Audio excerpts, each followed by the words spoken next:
और दक्षिण का एक और महत्वपूर्ण राज्य केरल, अब जरा उसकी तस्वीर आपको दिखाता हूं। केरल में जो तस्वीर है, 20 लोकसभा सीटें हैं यहां पर, ये केरल में ये मुझे लगता है आपने पीछे नीचे जो है वो डेटा आंध्र प्रदेश का डाला है। केरल में अगर आप देखेंगे, केरल की तस्वीर दिखाइए। हाँ, ये है तस्वीर केरल की। यहां पर यूडीएफ को 14 से 15 सीटें, एलडीएफ को 4 सीट और एनडीए को, बीजेपी को 1 सीट आ सकती है। यह भी हमारा सर्वे कह रहा है केरल के लिहाज से। तो ये बड़ी बात है। पीयूष, ये केरल में कौन सी एक सीट है जहां पर बीजेपी जीत हासिल कर सकती है? सुशांत जी, एक थिरुसूर की सीट है, वहां पे बहुत ही इंटरेस्टिंग मुकाबला है। सुरेश गोपी लड़ रहे हैं, केरल के बहुत ही बड़े फेमस अपने सुपरस्टार है। और दूसरा उनका जो थिरुसूर की सीट है, उनको कास्ट का भी वहां पे फेवर है। इलिगा कास्ट जो, वो खुद इलिगा कास्ट से, और वहां पे जो है इलिगा कास्ट का डोमिनेंस है। तो मुझे लगता है अब ये दक्षिण के हमने जो राज्य बता दिए हैं, अगर इनको जोड़कर हम ऊपर कुल सीटों का आंकड़ा दिखाएंगे तो दक्षिण को समझने में आसानी होगी। लेकिन राकेश त्रिपाठी जी, अभी तक जो दक्षिण की तस्वीर दिख रही है, तेलंगाना में आपका गेन दिख रहा है, तमिलनाडु में आप कुछ थोड़ा सा गेन करते दिख रहे हैं, आंध्र प्रदेश में आपको गठबंधन का फायदा होता दिख रहा है। देखिए, दक्षिण के आपने जिन राज्यों के जिक्र किए, 5 राज्यों में लगभग 20 सीटें भारतीय जनता पार्टी की बढ़ती हुई दिख रही हैं आपके आंकड़ों के आधार पर। मैं अगर केवल आपके एग्जिट पोल को सच मान करके चलूं तो भारतीय जनता पार्टी को 20 सीटों का यहां गेन होता हुआ दिख रहा है। 352 सीटें Bharatiya Janata party NDA alliance को मिली थी और 352 में ये 20 की और जोड़ते हुए, यानी जो 400 पार का मामला है ना, वो बढ़ता हुआ दक्षिण भारत से दिख रहा है। और बड़ी उम्मीदें लगा करके कांग्रेस पार्टी बैठी हुई थी कि इस दक्षिण भारत से उनको सबसे ज्यादा उम्मीद है। लेकिन भारतीय जनता पार्टी, जिसको उत्तर भारत की पार्टी कहा जाता था, उसने दक्षिण भारत में कितनी संभावनाओं के द्वार खोल दिए हैं। ये बात ठीक है, लेकिन उसके लिए आपको पिछली सीटें अपनी रिटेन भी करनी होंगी। नॉर्थ में आपको पिछली सीटें रिटेन करनी होंगी, पश्चिम में, पूर्व में, ये भी जरूरी है। और वो हुआ है कि नहीं, ये अभी पता चल जाएगा। जल्दी से एक रिएक्शन रेणु मित्तल जी। दक्षिण भारत में अभी तक सर्वे जो है वो कह रहा है कि 84 सीटों का हमने आकलन बताया है और उसमें 36 एनडीए और इंडी अलायंस 45 पर दिख रहा है। बीजेपी के लिए कई राज्यों में गेंद दक्षिण में दिख रहा है।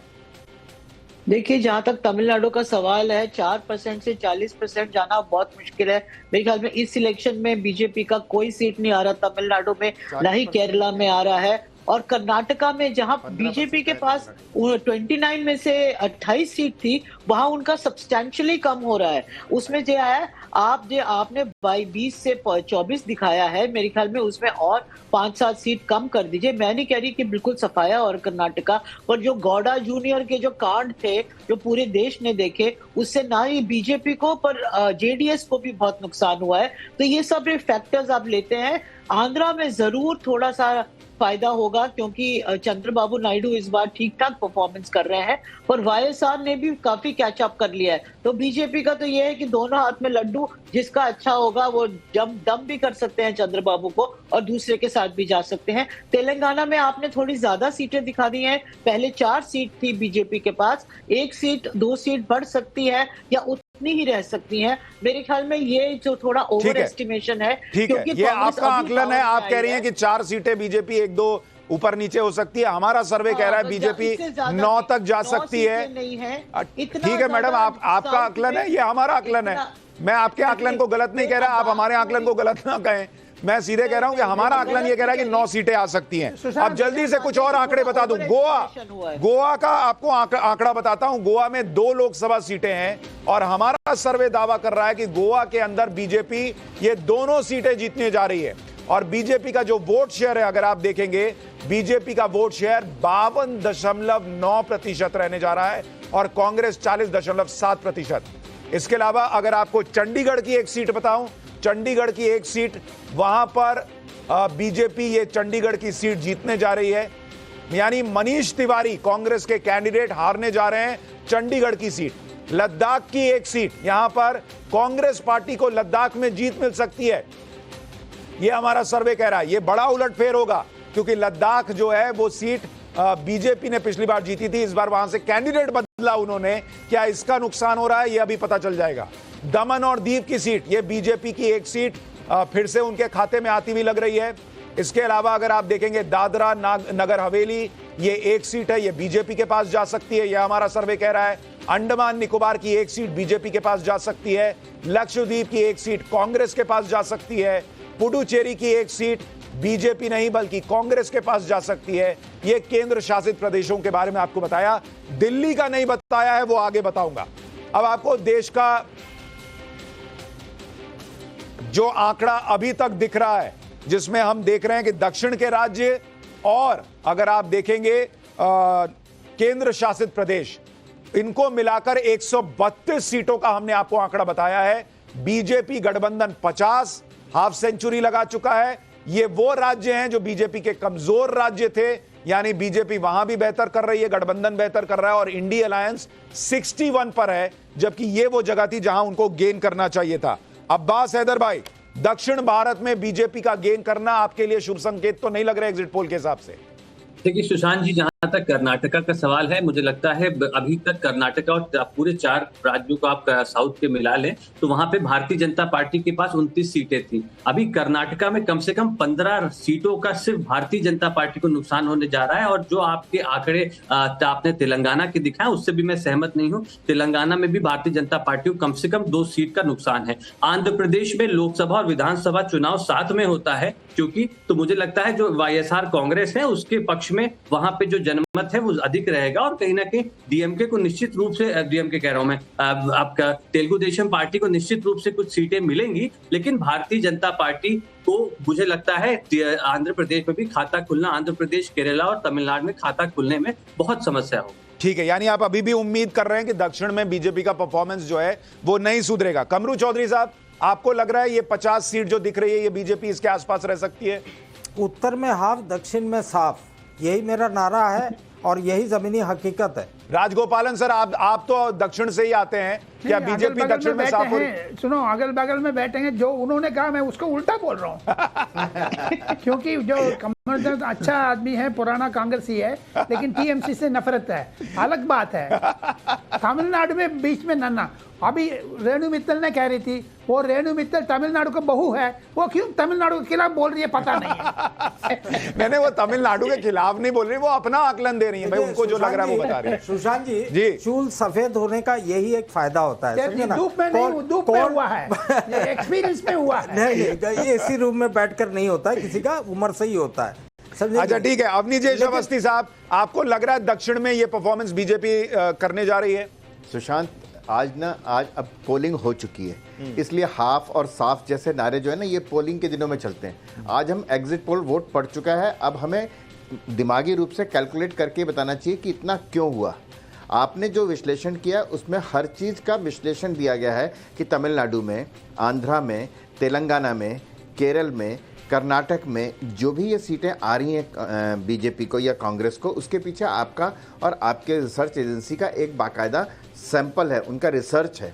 इसलिए मुझे लगता है कि मैं उस रिसर्च को अपने नारे के आधार पर, विशफुल थिंकिंग के आधार पर, क्योंकि मैं चाहता हूं ऐसा हो जाए, वो दिन का स्वप्न देखते हुए मैं उसको कैसे डिस्कार्ड कर सकता हूं? बात बड़ी साफ सी है, तमिलनाडु में अन्नामलाई जैसा नेता, तेलंगाना में जिस तरीके से ग्राउंड लेवल पर बीजेपी का काम है, और कर्नाटक में जो कर्नाटक की सरकार के खिलाफ वहाँ पर जो एंटी इनकम्बेंसी पिछले 6, 7, 8 महीनों में आई है, उसका बिल्कुल साफ साफ ये दिखाई देता है कि आपके आंकड़े बिल्कुल सही साबित होने वाले हैं। मुझे ऐसा लगता है आंकड़े सही साबित होने वाले हैं। पीयूष भाई एक बात बताइए, ठीक है पीयूष भाई ये बताइए, क्या माधवी लता हैदराबाद में फाइट दे रही है या हार रही है?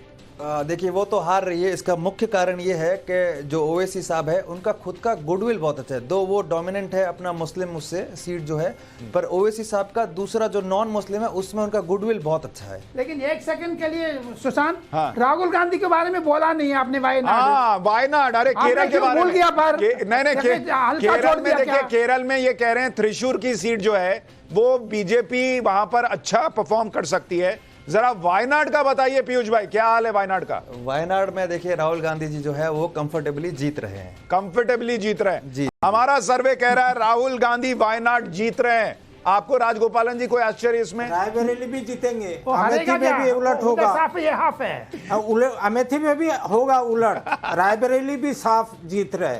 अच्छा ठीक है, खटाखट रिजल्ट निकलेगा। चिंता मत कीजिए, सफाई हो जाएगी, देखते जाना। खटाखट अभी ये आंकड़ा घूम रहा है और अब हम जो है वो तेजी से आगे बढ़ रहे हैं। तो हम जो है वो मध्य प्रदेश की तरफ भी बढ़ेंगे और आपको मध्य प्रदेश का हिसाब भी बताएंगे, जहां पर अभी कुछ दिन पहले ही बीजेपी ने रिकॉर्ड जीत दर्ज की थी, लेकिन कहा गया कि मध्य प्रदेश में फाइट है, राजस्थान में फाइट है, वहां का आंकड़ा क्या कह रहा है वो भी आपको बताऊंगा।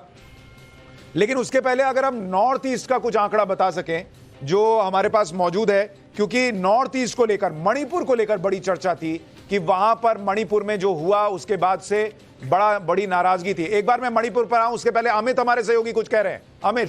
सुशांत, मैं सिर्फ ये कहूंगा कि दक्षिण भारत की जो बात हो रही है उसमें बड़े स्ट्रेटेजिकली जो है ना, जैसे उत्तर प्रदेश का जो फार्मूला था कि छोटे पार्टियों से कैसे गठबंधन करना है, जैसे कि तमिलनाडु में पीएमके के साथ गठबंधन किया, आंध्र प्रदेश इसलिए अच्छा कर रही है क्योंकि उन्होंने पवन कल्याण की पार्टी और टीडीपी के साथ समझौता किया। तो बीजेपी ने 1-1% वोट जोड़ने का जो काम किया है, खुद अन्नामलाई को उतारे, लेकिन एआईएडीएमके सैलाको के पीएमके के साथ जोड़ दिए। वैसे ही आंध्र प्रदेश में जिस तरह से गठबंधन हुआ है पवन कल्याण और टीडीपी के साथ, वही उसी का नतीजा है कि जो दिख रहा है एग्जिट पोल, मुझे लगता है कि 2 से ज्यादा सीटें आंध्र प्रदेश में मिल सकता है बीजेपी को। ये मुझे लग रहा है कि मैं वहां पे गया था, देखा था मैंने जमीनी हकीकत को।